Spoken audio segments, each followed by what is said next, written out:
And here in Judges chapter 13, it says that Manoah's wife was barren and had no children. And in verse 3, the angel of Yahweh appeared to her and told her that she would conceive a son. Now this sounds like the same thing that we read with Abraham and Sarah, which we already read from in Genesis. Now as we continue to read, it says in verse 6 that the angel of God, which again, the angel of God and angel of Yahweh are terms being used interchangeably here. And it says that he did not tell him his name. So again, this sounds like Jacob when he wrestled with God, and God would not tell Jacob his name. Now then it says that she prayed to God to send this man of God back to them. And God listened, and the angel of God returned to them.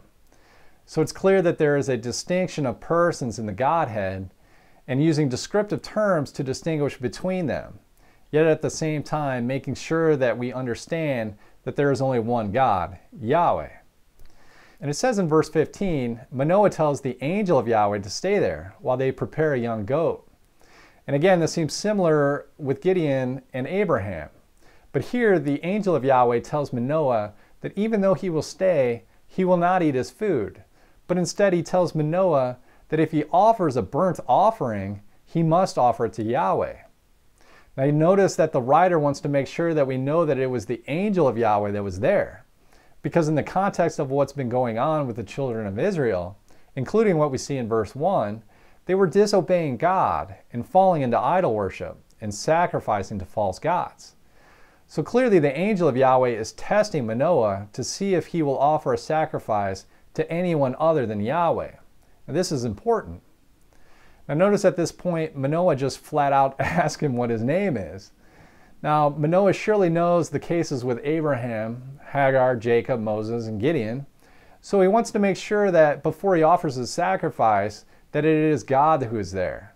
Because again, he clearly does not want to sacrifice to anyone other than Yahweh God.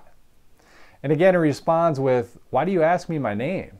And again, he does not tell him his name, just like with Jacob. So Manoah clearly knows that this one person of Yahweh is with him is God. So he offers him the goat and the grain offering on the rock to Yahweh.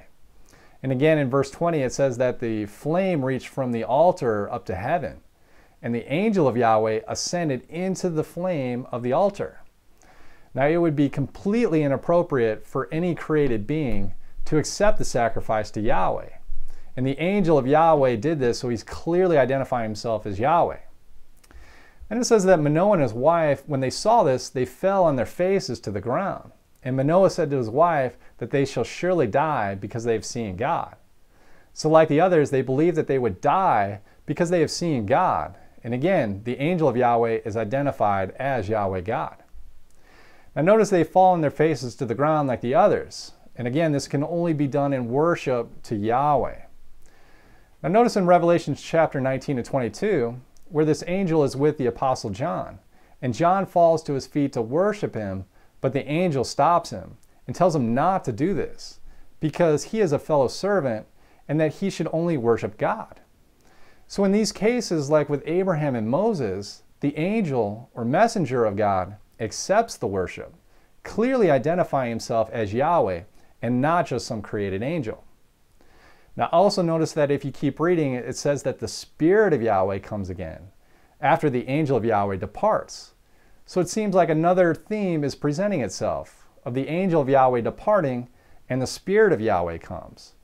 Now we'll talk about this a little more later on and more in depth in the Trinity video, but let's continue. Now here in 1 Samuel chapter 3, it says that the word of Yahweh was rare in those days, and there was no widespread vision. Now does this mean that there are not that many appearances or dreams at this time? Well, as we keep reading, it says in verse 7, it says that Samuel did not yet know Yahweh, nor was the word of Yahweh revealed to him. And we keep reading, and notice that the scriptures make a point to tell us that Samuel had laid down, and the light was going dim, and he could barely see, and then Yahweh calls to him. Now it doesn't make much sense to point out that it was dark and that he could not see well if Yahweh is just calling to him from heaven or in a vision, meaning a dream. Well, it says that he gets up and he goes to Eli because he thought that Eli was calling to him.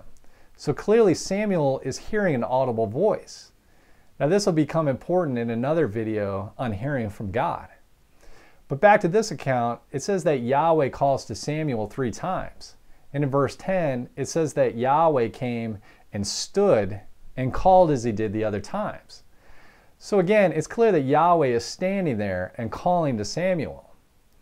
And as we keep reading down to verses 20 and 21, where it says that Samuel had been established as a prophet of Yahweh, and Yahweh appeared again in Shiloh, for Yahweh revealed himself to Samuel by the word of Yahweh. Now it's clear that Yahweh himself appeared and spoke to Samuel. And it was the person of Yahweh identified as the word of Yahweh who appeared to him. Again, this is identifying the word of Yahweh as Yahweh. And it's interesting that it says that Yahweh is revealed by this person identified as the word of Yahweh. Now we'll talk about this more later on, but let's continue. Here in 1 Chronicles chapter 21, in verse 15 it says that God sends an angel to Jerusalem to destroy it. And as the angel is destroying, Yahweh looked and told the angel, "It is enough, now restrain your hand."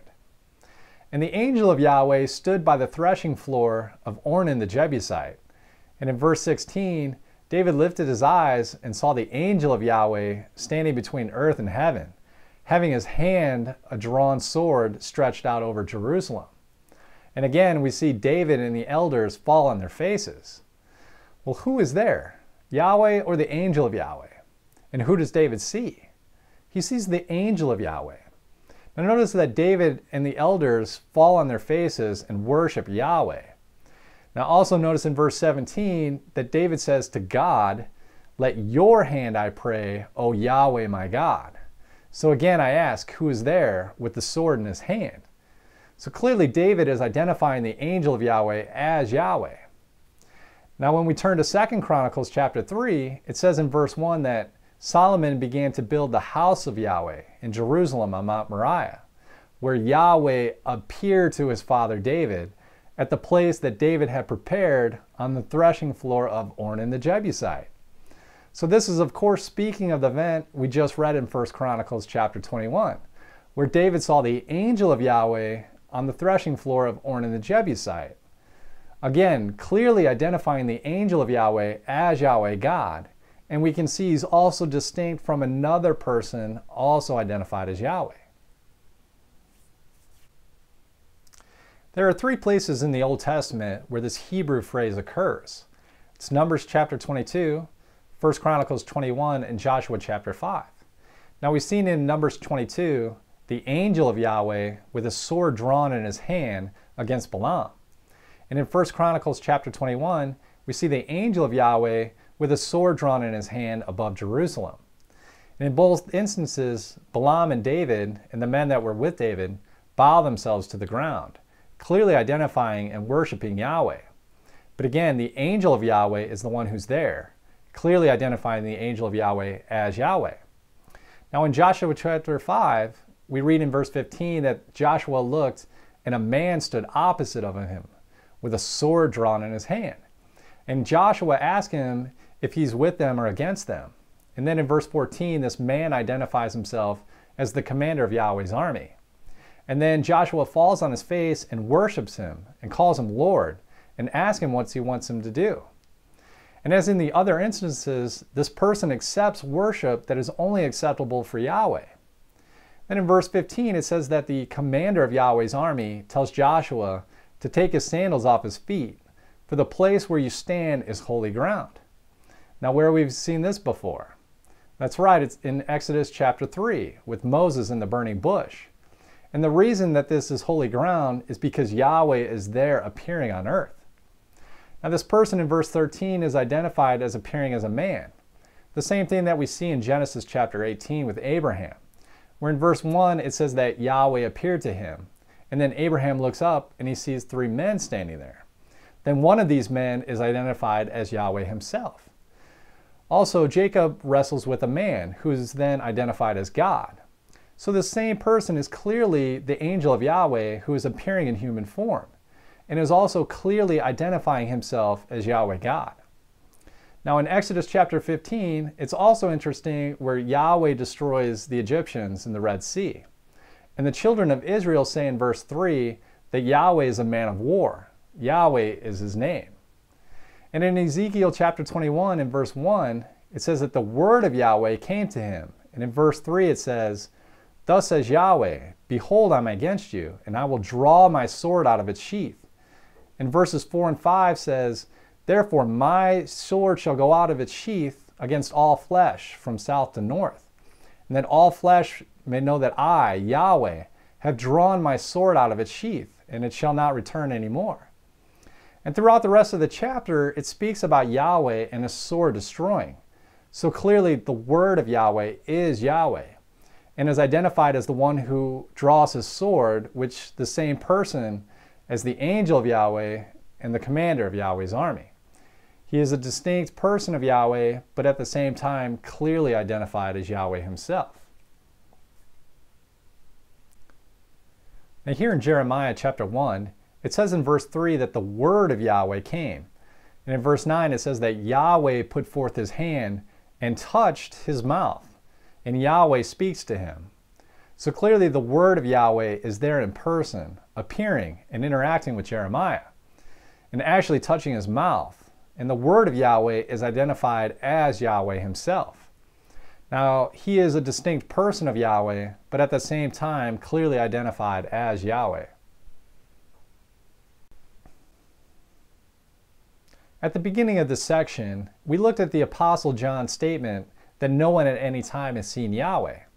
But as we've gone through the Old Testament, we see that at least Adam and Eve, Enoch, Noah, Abraham and Sarah, Hagar, Isaac and Jacob, Moses, Joshua, Gideon, Manoah and his wife, David and the men that were with him, Jeremiah, Isaiah, Job, Ezekiel, have seen Yahweh. Now the question is that since men have seen Yahweh, and we clearly have seen a plurality within the Godhead, meaning multiple persons identified as Yahweh throughout the Old Testament, and we read in John's statements that no one at any time has seen the Father, he, like the Old Testament writers, is making a clear distinction of which person of Yahweh that has not been seen at any time. So the question is, who is the person of Yahweh that appeared and interacted with men in the Old Testament, if it's not the Father? Well, we will answer that question later on in the video, but there are several key facts that we have to conclude from what we've read in the Old Testament. One, that there is only one God, Yahweh. Two, there is a plurality of persons within the one God, and they are also clearly distinct persons from each other. Three, there are titles and descriptions that are given to distinguish between them. And four, Yahweh appears to many people throughout the Old Testament in many forms, including the appearance of a man. Now this is different than the incarnation, and we'll talk more about that when we get to the New Testament.